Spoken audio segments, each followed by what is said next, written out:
Halo teman-teman, kami dari mahasiswa STI Pasim Sukabumi dari kelas 20L4 akan mempresentasikan tugas dari Bapak Yepi Sopian Skom Mkom akan menjelaskan tentang tax evasion dan avoidance. Adapun yang pertama, contoh kasus tax evasion, overstatement of education atau pelaporan biaya objek pajak yang lebih besar dari seharusnya yang membuat pengenaan pajaknya menjadi lebih kecil. Sebaliknya, banyak juga wajib pajak yang melakukan understatement of income atau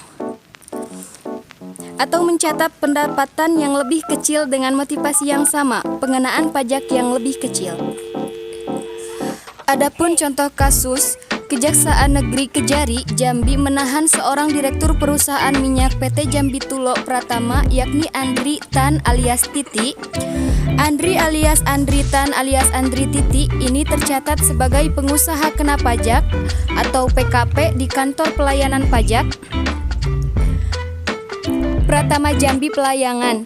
Kasus pidana dugaan penggelapan pajak, terdakwa itu juga terdakwa dengan sengaja menggunakan pajak sehingga seolah-olah perusahaan minyak itu telah melakukan pembayaran pajak negara. Perbuatan itu dilakukan terdakwa saat adanya transaksi pembelian BBM jenis solar yang dilakukan PT Jambi Tulo Pratama kepada PT Puspa Indah Karya senilai 35 miliar rupiah lebih. Namun, lantaran sengaja gunakan faktur pajak, maka pajak yang seharusnya dibayar senilai 3 miliar lebih itu seolah-olah telah dibayarkan.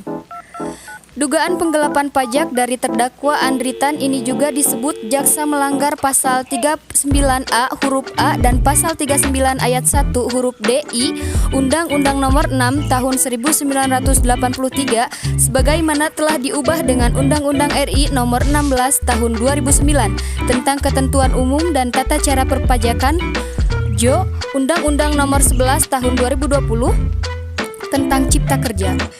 Yang kedua yaitu contoh kasus tax avoidance, kasus penggelapan pajak yang melibatkan perusahaan salah satu perusahaan dalam kelompok Coca-Cola Company yakni PT Coca-Cola Indonesia atau CCI. PT CCI diduga mengakali pajak sehingga menimbulkan kekurangan pembayaran pajak senilai 49,24 miliar. Kasus ini terjadi untuk tahun pajak 2002, 2003, 2004, dan 2006. Hasil penelusuran Direktorat Jenderal Pajak atau DPJ Kementerian Keuangan menemukan ada pembengkakan biaya yang besar pada tahun itu.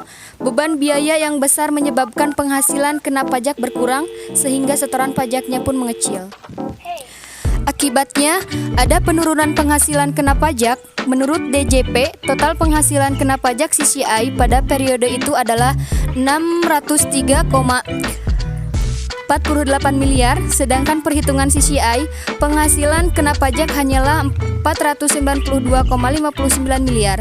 Dengan selisih itu, DJP menghitung kekurangan pajak penghasilan PPH CCI senilai 49,24 miliar, tetapi tindakan penghematan pajak ini tidak melanggar hukum. Jadi kesimpulannya adalah tax evasion adalah salah satu hal yang sulit dihindari karena sifat naluriah manusia yang sejatinya enggan untuk membayar pajak. Tax evasion pun juga menjadi tanggung jawab bagi wajib pajak maupun otoritas pajak bagi wajib pajak. Perlu disadari bahwa pemungutan pajak sejatinya dilakukan untuk kepentingan publik yang pada akhirnya dinikmati oleh wajib pajak itu sendiri. Sedangkan tax avoidance sebagai upaya yang dilakukan wajib pajak untuk meminimalkan pajak dengan cara yang bertentangan dengan maksud dan tujuan dari ketentuan peraturan perundang-undangan. Itulah presentasi dari kami. Mohon maaf apabila ada kekurangannya. Terima kasih.